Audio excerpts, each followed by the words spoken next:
ইতিমধ্যে সেৱা কৰ্তৃপক্ষই তেওঁলোকে অৱগত কৰিছে কাৰণ কোভিড যি পৰিস্থিতি ইতিমধ্যে সমগ্ৰ ৰাজ্যজুৰি এক সংঘাৰী ৰূপ ধাৰণ কৰিছে আৰু সেই পৰিপ্ৰেক্ষিততে সেৱা কৰ্তৃপক্ষ আজি এক গুৰুত্বপূৰ্ণ বৈঠকত তেওঁলোকে আলোচনা কৰে আৰু 11 মেৰ পৰিৱৰ্তে তেওঁলোকে এই যি মেট্ৰিক পৰীক্ষা পূৰ্বে নিৰ্ধাৰিত তেওঁলোকে যি সূচী প্ৰকাশ কৰিছিলে সেই সূচী তেওঁলোকে কিছু সাল সলনি কৰিব পৰৱৰ্তী সময়ত তেওঁলোকে স্বাস্থ্য বিভাগৰ লগত এক গুৰুত্বপূৰ্ণ আলোচনা মিলিত হ'ব আৰু আলোচনা মিলিত হোৱাৰ পিছত তেওঁলোকে এই যি মেট্ৰিকৰ যি সূচী সেই সূচী তেওঁলোকে পুনৰ প্ৰকাশ কৰিব আৰু এই মুহূৰ্তত আমি উল্লেখ কৰিব বিচাৰিছোঁ যে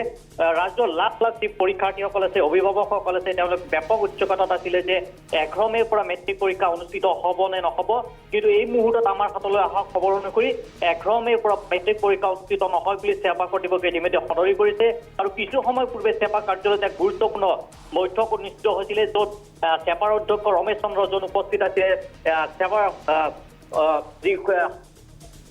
সুৰঞ্জনা সেনাপতি তাত উপস্থিত আছিলে তদুপৰি স্বাস্থ্য বিভাগৰ এটা বিশেষজ্ঞ টিম তেওঁলোকে তাত উপস্থিত আছিলে আৰু যুটীয়াভাৱে তেওঁলোকৰ যি বৈঠক হৈছিলে সেই বৈঠকত এটা আলোচনা কৰা হৈছিলে যে এই যি কোভিড পৰিস্থিতি আছিলে এই পৰিস্থিতিৰ বাবে 11 মেৰ পৰিৱৰ্তে তেওঁলোকে এই যি পৰীক্ষা দিন সেই দিন তেওঁলোকে পিছুৱাই লৈ গৈছে কিন্তু এই মুহূৰ্তত তেওঁলোকে উল্লেখ কৰা নাই যে কোন তাৰিখৰ পৰা মেট্ৰিক পৰীক্ষা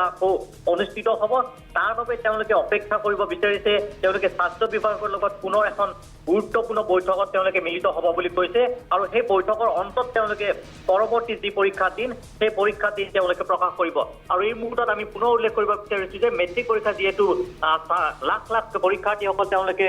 ব্যাপক উৎসুকতাৰ মাজত আছিলে অভিভাৱকসকল উৎসুকতাত আছিলে পৰীক্ষা এবাৰ অনুষ্ঠিত হ'ব নে নহ'ব আৰু তাৰ উৎসুকতাৰ অৱসান ঘটাইছে সেৱা কৰ্তৃপক্ষই ইতিমধ্যে তেওঁলোকে সদৰি কৰিছে যে 11 মেৰ পৰা মেট্ৰিক পৰীক্ষা তেওঁলোকে এইবাৰ অনুষ্ঠিত নকৰে কাৰণ ৰাজ্যজুৰি যি কোভিডৰ যি সংঘাৰী ৰূপ সেই সংঘাৰী ৰূপৰ বাবে তেওঁলোকে এইবাৰ পৰীক্ষাৰ দিন তেওঁলোকে পিছুৱাই লৈ গৈছে পৰৱৰ্তী সময়ত তেওঁলোকে স্বাস্থ্য বিভাগৰ লগত এক আলোচনাত মিলিত হ'ব আৰু স্বাস্থ্য বিভাগৰ পৰামৰ্শ মতে যি নতুন পৰীক্ষা সূচী সেই সূচী তেওঁলোকে প্ৰকাশ কৰিব আৰু এই মুহূৰ্তত আমি পুনৰ উল্লেখ কৰিছোঁ লাখ লাখ অভিভাৱক আৰু শিক্ষাৰ্থীসকলে যি পৰীক্ষাৰ্থীসকলে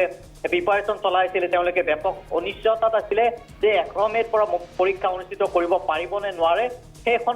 সন্দৰ্ভত সেৱা কৰ্তৃপক্ষই ইতিমধ্যে তেওঁলোকে আনুষ্ঠানিকতা প্ৰকাশ কৰিছে যে 11 মেৰ পৰা তেওঁলোকে মেট্ৰিক পৰীক্ষা তেওঁলোকে অনুষ্ঠিত এইবাৰ নকৰে আৰু পৰৱৰ্তী সময়ত স্বাস্থ্য বিভাগৰ লগত তেওঁলোকে আলোচনা কৰিব আৰু আলোচনাৰ পিছত তেওঁলোকে নতুন যি পৰীক্ষাৰ দিন সেই পৰীক্ষাৰ দিন তেওঁলোকে ঘোষণা কৰিব